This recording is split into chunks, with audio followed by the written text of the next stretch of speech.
네, 여러분 안녕하세요.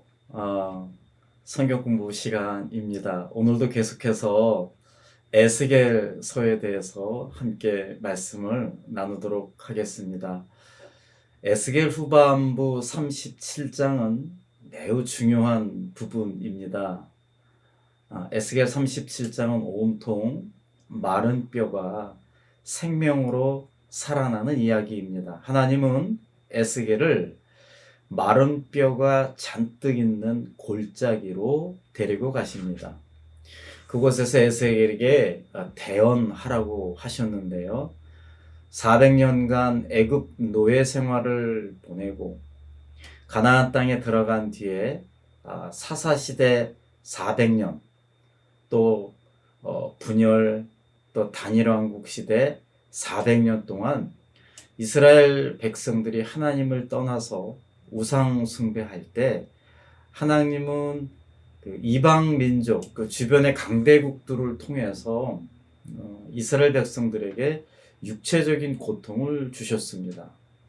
하지만 이제 바벨론 포로로 잡혀간 유다 백성들에게 하나님이 주신 것은 육체적 고통이 아니라 정신적인 고통이었습니다. 유다 백성들이 비록 포로의 몸으로 갔지만 그들의 능력을 아주 10분 사용한 그 정책으로 말미암아 그들은 나름대로의 위치를 갖고 경제적으로 여유가 있도록 살게 된 것입니다. 하지만 그들은 성전이 없는 고통을 겪게 됩니다. 성전이 없으니 예배를 드리지 못하는 그 정신적인 고통의 문제가 이들에게는 우리가 상상하는 것 이상으로 굉장히 컸습니다.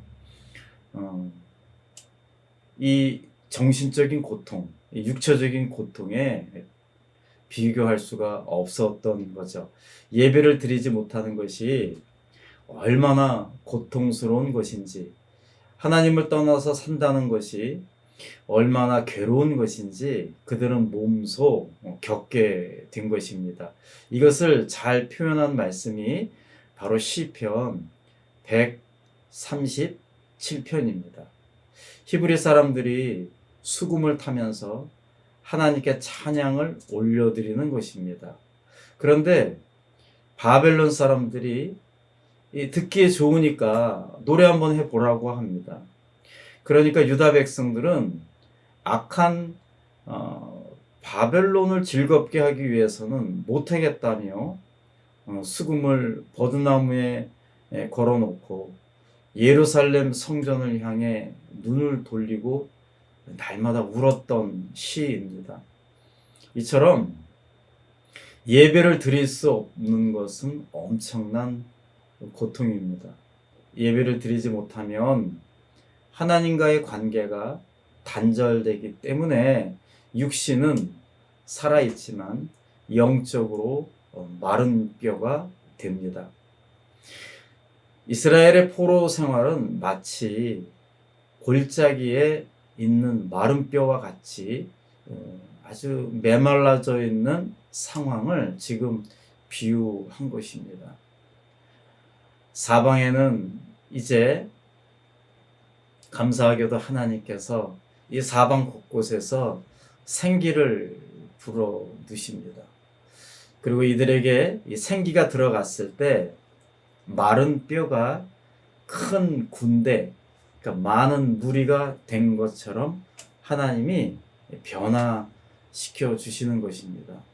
다시 말씀드리면 하나님은 에스겔을 통해서 하나님께서 예루살렘으로 이스라엘 백성들을 귀환시켜서 다시 예전처럼 예배드리게 할 것이고 다시 예배를 드림으로 살아있는 무리로 회복시키겠다는 약속을 이 환상을 통해서 보여주시는 것입니다.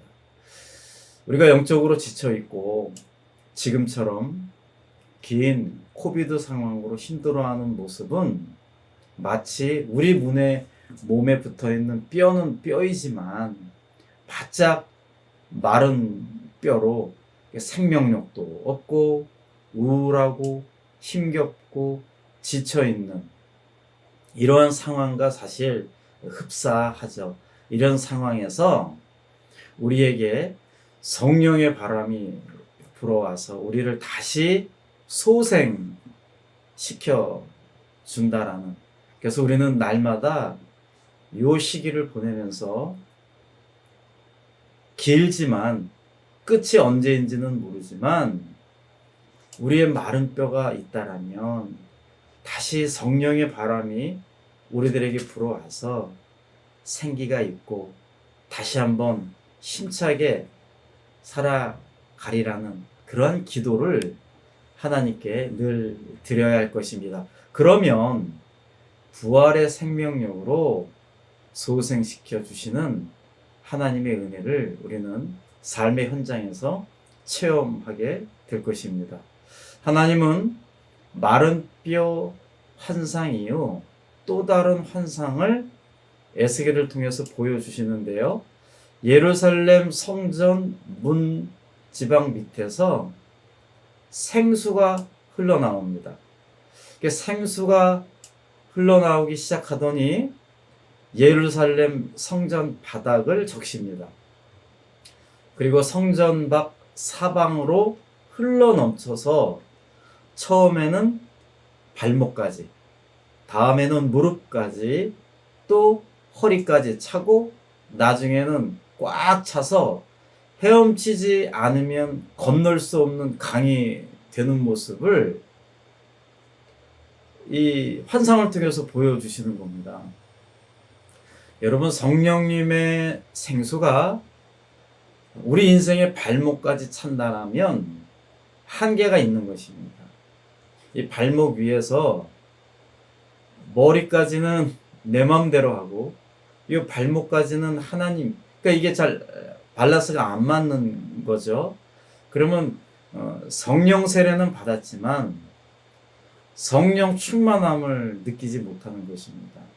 하나님은 오늘 에스겔을 통해서 우리들에게 전하시는 말씀의 포인트는 이 성령의 은혜, 성령의 바람이 마치 생수가 발목까지 차고 무릎까지 차고 허리, 우리의 머리 위까지 성령의 바람이 불어서 우리가 헤엄치면 안 될 정도. 그러니까 하나님은 우리의 몸과 우리의 생각이 모든 것들을 내 마음대로 내 생각대로 하는 것이 아니고, 그리고 일부는 성령님의 임해 있고 일부는 아니고 이런 것이 아니라 전체의 삶을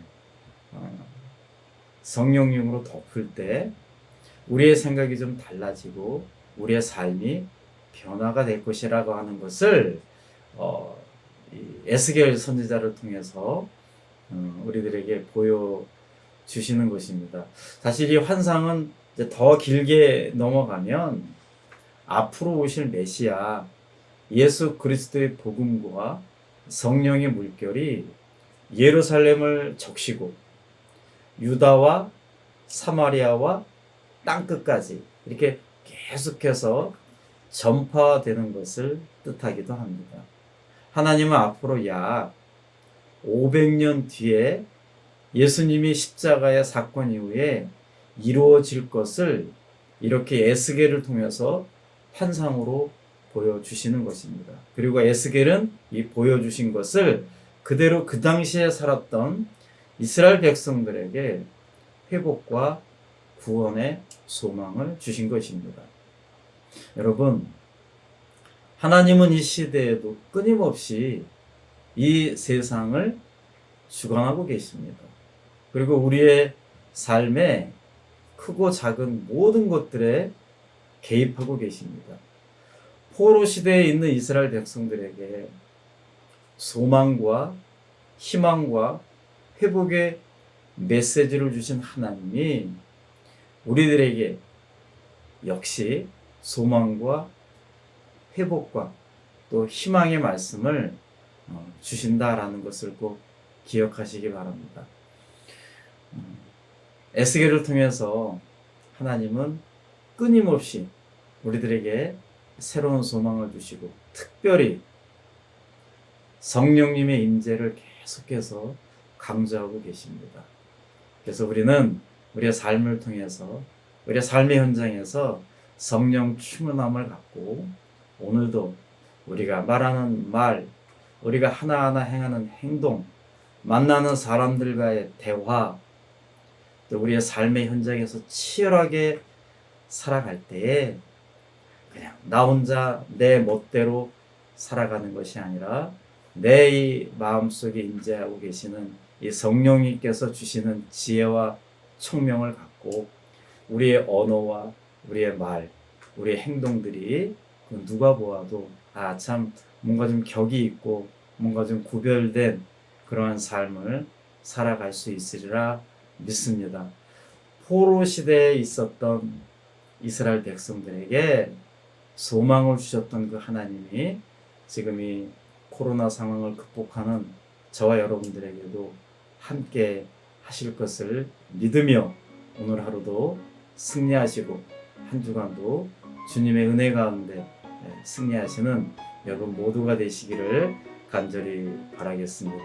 하나님은 당신을 사랑하시며 당신을 위해 놀라운 계획을 갖고 계십니다. 감사합니다.